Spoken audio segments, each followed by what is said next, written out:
Buenos días, Leonardo. Buenos días a todos los que están y a todos los radioescuchas, sobre todo. Muchas gracias por aceptar la invitación, Víctor, y es un gusto platicar contigo porque precisamente el puesto que en este momento ostentas dentro del ayuntamiento como regidor de grupos vulnerables precisamente te vincula con todo este asunto. Para el INE, que tú ya conoces de alguna manera desde hace algunos años la labor que realiza y que la gente también se ha ido dando cuenta a lo largo de este programa y de las actividades que tenemos adicionales, que no solo nos dedicamos a organizar elecciones, que no solo expedimos credenciales de elector, que por supuesto son actividades fundamentales para la sociedad, pero que también hacemos actividades de educación cívica. También estamos comprometidos, porque así nos lo establece la Constitución, con el desarrollo de la vida democrática. Y hablar de democracia es hablar precisamente de valores, como muchos que nosotros salimos a pregonar, a divulgar, y precisamente está el respeto, está la no discriminación, y pues son temas finalmente que en este momento nos vinculan con la sociedad. Entonces, para poder entrar al tema, Víctor, si le pudieras platicar a toda la gente que nos escucha, ¿a qué nos referimos cuando hablamos de grupos vulnerables? Sí, claro. Hablamos de grupos vulnerables o de grupos en estado de vulnerabilidad cuando nos referimos a minorías sociales. Todas las minorías sociales constituyen un sector de la sociedad a las que por su propia naturaleza se les impide el acceso libre al pleno desarrollo, el libre acceso al empleo, el libre acceso a todas las oportunidades de que gozan, digamos, las comunidades mayoritarias. Por otro lado, es importante decirte que la mayoría, digamos que todos de alguna forma pertenecemos a una minoría. Y el conjunto de las minorías producen mayoría. Digamos que hay un grupo vulnerable, que te puedo decir, las personas que sufren algún tipo de discapacidad. Pero también es un grupo vulnerable las personas que tienen bastante sobrepeso. Y otro grupo vulnerable son los pueblos originarios, las personas que vienen de los pueblos originarios. Otro grupo vulnerable te podría decir que son los niños en estado o en situación de calle. Claro. Y a fin de cuentas, o las comunidades diversosexuales, por ejemplo, ¿no? Y hasta las mujeres. Las mujeres son otro grupo vulnerable, así es, están consideradas porque por su propia naturaleza, por la naturaleza misma que conforma estos grupos sociales, se les ha impedido el libre acceso al pleno desarrollo. Nosotros entonces trabajamos con un principio rector, y hablar de vulnerabilidad, la única forma en la que tú vas a combatir la vulnerabilidad es con la inclusión, y lo contrario es la discriminación y la exclusión. ¿Qué decimos cuando decimos que excluimos?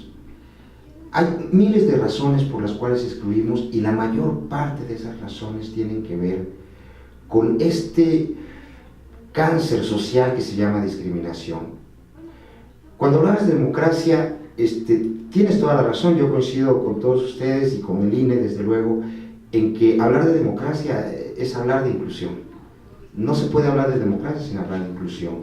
Hablar de democracia es decir que la vida del otro me interesa, que yo no puedo ser sin verme en los ojos del otro, que necesito forzosamente verme reflejado en los ojos del otro para que yo pueda existir. Pero la democracia cuando no alimenta no sirve para nada. Decía un político chileno, argentino, no recuerdo, si la democracia si no da de comer no sirve para nada. Y nosotros queremos que sirva, porque queremos vivir en democracia, porque queremos respetar la vida del otro, porque queremos que el otro nos respete y queremos que el otro se interese como nosotros nos queremos interesar en la vida, pero no en la vida privada, sino en el desarrollo, en la capacidad que tenga de desarrollarse.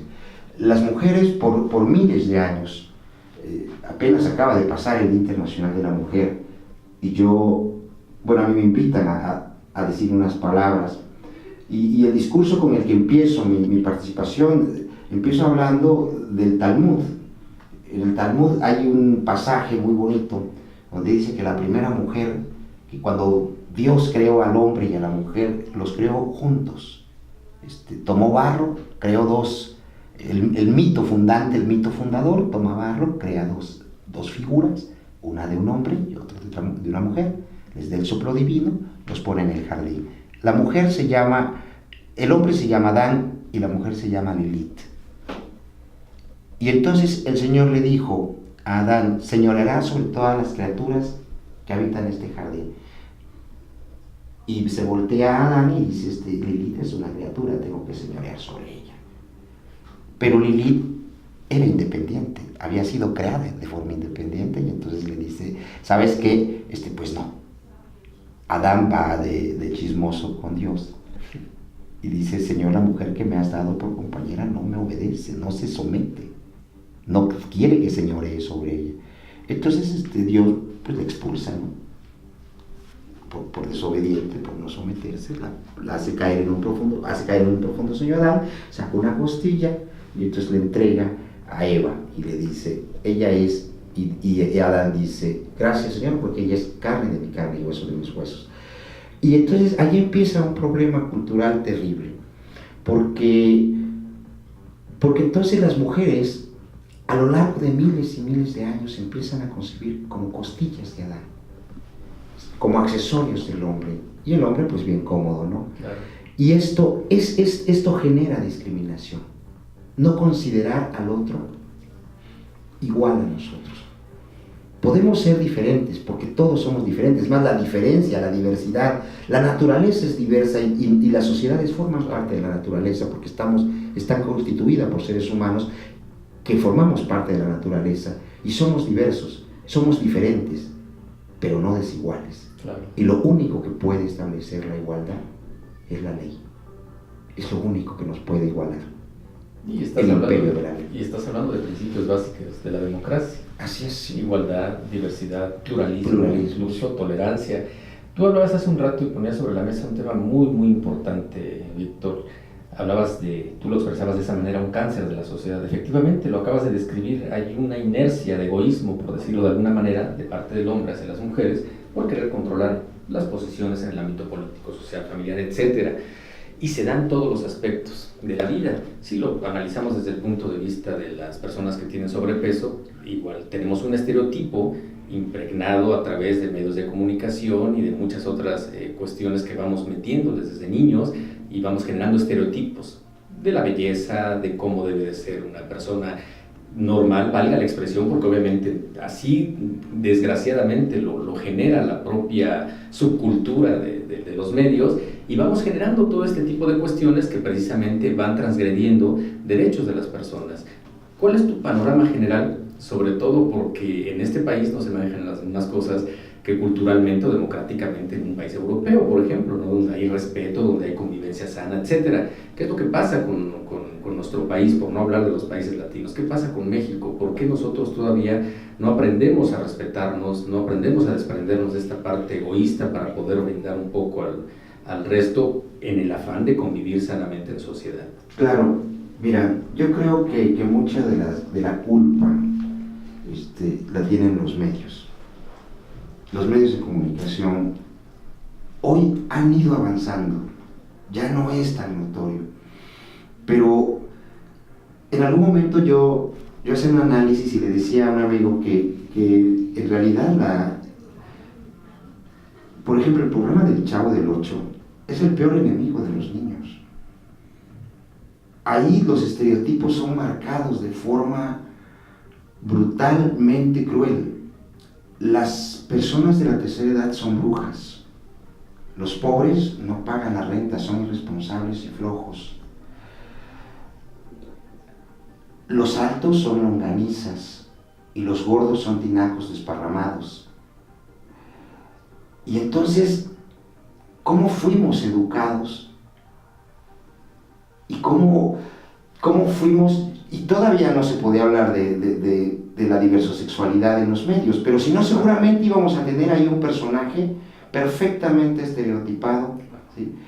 Los pobres siempre tienen hambre. Yo creo que es un programa peligrosísimo. Es el programa más asqueroso que yo he visto en mi vida. Si yo tuviera un hijo, que no lo tengo, pero si yo tuviera, jamás dejaría que viera ese tipo de programas.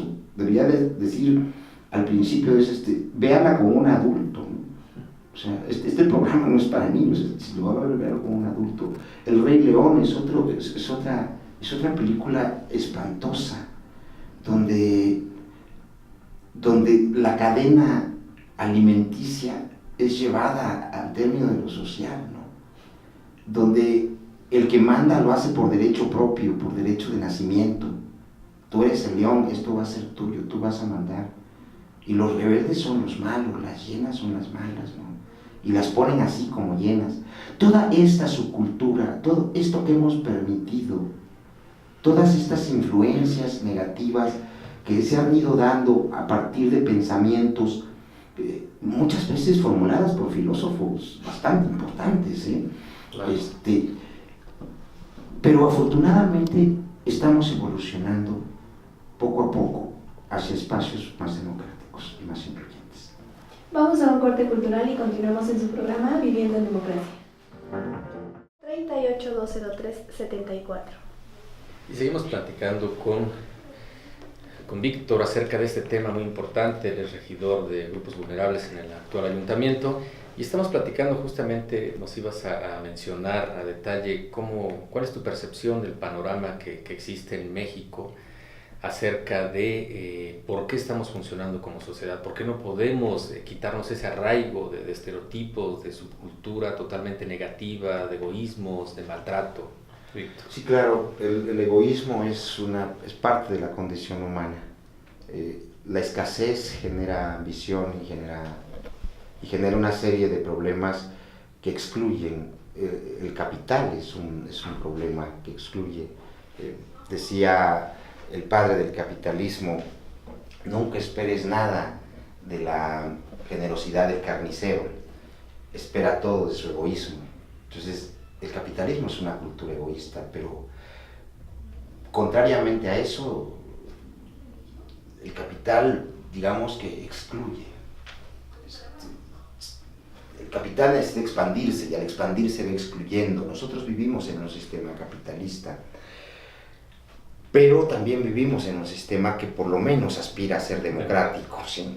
Entonces, estas dos ideologías, una de mercado y la otra social, tienen que encontrar el punto clave en el cual puedan convivir de manera armoniosa. Yo creo que la generosidad, que es lo contrario al egoísmo, debe de irse practicando cada vez más. Estaba escuchando a unos amigos que hicieron un viaje a Japón, pedagogos, y venían sorprendidos porque decían que en el jardín de niños en Japón no se enseña los colores, no se enseña a leer ni escribir, no se enseña a contar. Y nosotros, nuestro sistema educativo, tú llevas a un niño al kinder y le dices: por favor, maestra, mi hijo no está bien, no se sabe los colores, no se sabe esto, no se sabe el otro. Y entonces le digo, bueno, entonces ¿qué les enseñan? Porque uno no concibe otro tipo de educación. Claro. Y se les enseñan a convivir, les enseñan la amistad, les enseñan la generosidad, les enseñan el amor al prójimo, les enseñan una serie de valores. Y le digo, tienes razón, si algo debe estar mal, porque nosotros tenemos el INEA, ¿no? Y entonces yo conozco personas de 30 años, también las personas analfabetas son un grupo altamente vulnerable, claro, ¿sí? Porque no pueden tener acceso a la lectura, a la cultura, a la escritura, y con esto se van marginando. Claro.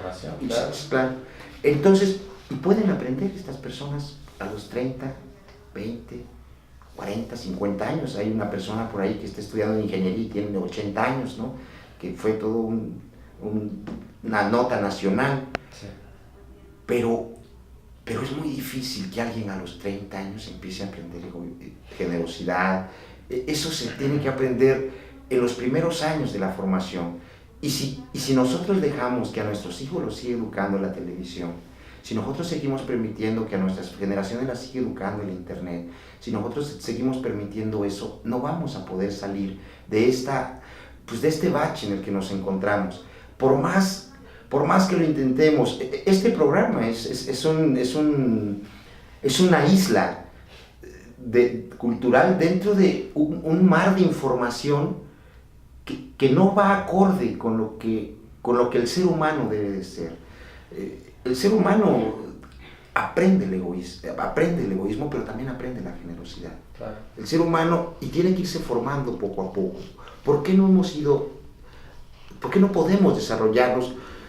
Bueno, generar círculos virtuosos, ¿no? Es exactamente, ¿no? Pero la verdad es que debemos reconocer, nosotros en México y sobre todo en América Latina no somos exportadores, no somos creadores de ideologías, somos importadores de ideologías.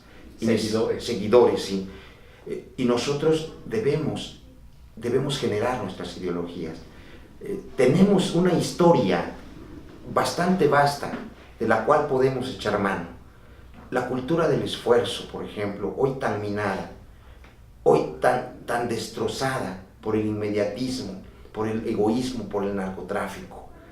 Cuando algunos medios o algunas personas exaltan la figura del Chapo, le exaltaban y se fugó, qué bueno que se fugó, y después le inventaban una serie de mitos, que iba a matar a Donald Trump y que porque había ofendido a México. No es cierto, los narcotraficantes no son gente generosa, los narcotraficantes son gente egoísta, no son Morelos. Morelos sí venía de la cultura del esfuerzo y pensó en la inclusión a partir de sus diferencias y luchó por un país mejor, pero esos no son nuestros héroes. Hoy nuestros héroes están en los corridos. Y lo que genera el narcotráfico no solamente es la impunidad, que existe bastante, sino lo que más lo genera es el egoísmo y la escasez.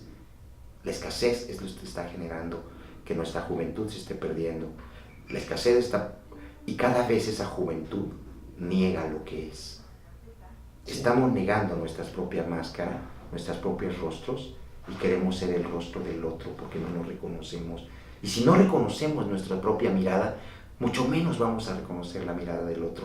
Si no respetamos nuestra propia existencia, mucho menos vamos a poder respetar la existencia del otro. Y eso, esta cultura de corridos, de narcocorridos horrendos, esta cultura del tome y use y tire, esta cultura se va permeando, va haciendo mella en la sociedad y la va destruyendo en sus valores fundamentales, y tomamos valores equivocados. Una vez que estaba hablando sobre diversosexualidad, sobre los matrimonios entre personas del mismo sexo, sobre el derecho a existir de nuestras comunidades transexuales, alguien religioso me dice, pero si hacemos eso, ¿qué valores le vamos a dejar a nuestros niños? Le digo el valor de la inclusión, por ejemplo, y de la tolerancia, y de la convivencia y el respeto. Digamos que entre algunos valores, sí, pero de repente cuando hablamos de valores se distorsiona todo eso, y pensamos que los valores pues pueden ser los valores de las iglesias, pero los valores no necesariamente tienen que ser religiosos. Claro. Es más, pueden ser sociales, democráticos e incluyentes. Esos son los que valen la pena. Hay una cuestión muy, muy importante que a veces como sociedad tratamos de justificar precisamente todas estas carencias, todos estos agravios hacia grupos vulnerables, que es lo que estamos platicando. Y de pronto podemos decir, es que nos falta información, es que no sabemos por dónde caminar como país. Yo tengo un punto de vista muy particular, me parece que no es cierto, me parece que sí sabemos por dónde caminar, me parece que más bien el egoísmo precisamente impide que nosotros afrontemos la realidad, nos miremos al espejo y vemos lo que estamos haciendo. ¿Qué es lo que sucede? En muchas ocasiones, desgraciadamente, así como por ejemplo el tema de la participación electoral, es una cuestión de decisión provocada, por supuesto, por una apatía. Hay que ver el origen de la apatía. ¿Por qué no podemos poner manos a la obra para mejorar condiciones que sí están en nuestras manos? ¿Por qué un ciudadano de a pie, todos los que estamos aquí incluso, somos, y de pronto, cuando hablamos de injusticias sociales, siempre recargamos la mano y decimos, es que el Estado no hace nada para solucionarlo? Yo estoy de acuerdo, el Estado tiene infinidad de obligaciones con la población. Por supuesto que es así, pero ¿por qué nosotros no hacemos, en primer lugar, lo que está en nuestras manos? Porque no todo está en manos de las autoridades. Hay toda esta parte de la convivencia, de la educación, del inculcar valores a los menores, incluso a hacerlos propios como adultos, no está en manos del Estado, está en manos de nosotros. Esa parte sí la podemos hacer, y es más, yo voy todavía más allá. Ese famoso empoderamiento de la propia ciudadanía pues precisamente te debería permitir tener la suficiente convicción para organizarte y hacer presión en caso de que el Estado no cumpla con determinadas obligaciones a su cargo. ¿Qué es lo que pasa entonces? ¿Por qué nosotros, si sabemos por dónde va el camino, por qué no hacemos nada, ¿no? Porque hay una serie de trabas culturales principalmente que nos impide es comprender, aspirar a comprender, ya no comprender, aspirar a comprender al otro, y entonces sale un falso temor, ¿sí? El extranjero, el diferente, el minusválido. Te voy a platicar algo, una experiencia que tuvimos nosotros. Nosotros tenemos en grupos vulnerables una escuela de deporte adaptado, y lo que más tiene éxito, deporte adaptado es para niños con algún tipo de discapacidad, y lo que más, digamos, lo que más genera lo que más tiene éxito en nuestro programa es las clases de natación. Entonces tenemos 20, 30 niños, 40 niños que cada semana van a la alberca municipal, esto es de forma gratuita, ¿no? Porque para los grupos debe ser de forma gratuita, Claro. Porque eso garantiza el acceso a todos. Entonces estos programas deben ser universales y gratuitos. No, hay niños discapacitados que sus papás tienen más recursos que otros, pero tiene que ser de forma gratuita para todos, para que puedan tener acceso todos. Entonces, van a nadar a la alberca, y de repente empezaron a ponerle trabas dentro de la administración, algún directorcito por ahí, ¿no? Entonces me dice, y lo digo así en chiquito, así en diminutivo, porque ese es el adjetivo, y no estoy discriminando, estoy describiendo. Y entonces decía este chico, decía, es que después de esto hay que sanear el agua cuando entren los niños. Yo digo, a ver, ¿le estás teniendo asco a mis niños discapacitados? O sea, ¿te generan asco? ¿O por qué no quieres entrar toda la alberca después de que salen estos chiquillos? Por temores tontos, porque no lo comprenden. Yo platiqué con la presidenta y le dije, señora, yo no voy a permitir que alguien así esté trabajando en esta administración. No podemos permitirlo, por decirlo. Pero ese temor es el que genera, ese temor es a lo desconocido, es el que genera ascos, odios tontos, exclusión, y lo peor de todo es cuando viene del Estado. Porque yo puedo caminar, ¿no? Y si mi círculo de amigos siempre me va a arropar, Claro. Mi familia siempre me va a arropar, ¿sí? El problema es cuando llego con las instituciones de la República y ellas son las que me discriminan. Y entonces digo, ¿pero por qué? Debemos avanzar en eso. Debemos ir construyendo una sociedad poco a poco más plural, en la cual la vida, el respeto a las identidades, el respeto a las diferencias, sea una norma que se vaya cumpliendo poco a poco. Falta platicar todavía algunas cosas que, pues, por supuesto, tú estás trabajando de manera directa en el ayuntamiento para favorecer. Es importante que la gente escuche, incluso si hay gente que pertenece a grupos vulnerables, bueno, y si hay la posibilidad de que hay un programa en particular, pueda acercarse con ustedes. Y pues más adelante ya platicaremos de otro tema también muy interesante, que trabajas de manera muy directa con grupos de la diversidad sexual. Muchas gracias y nos escuchamos el próximo viernes. Sí, mi nombre es Erika Rodríguez. Hasta la próxima.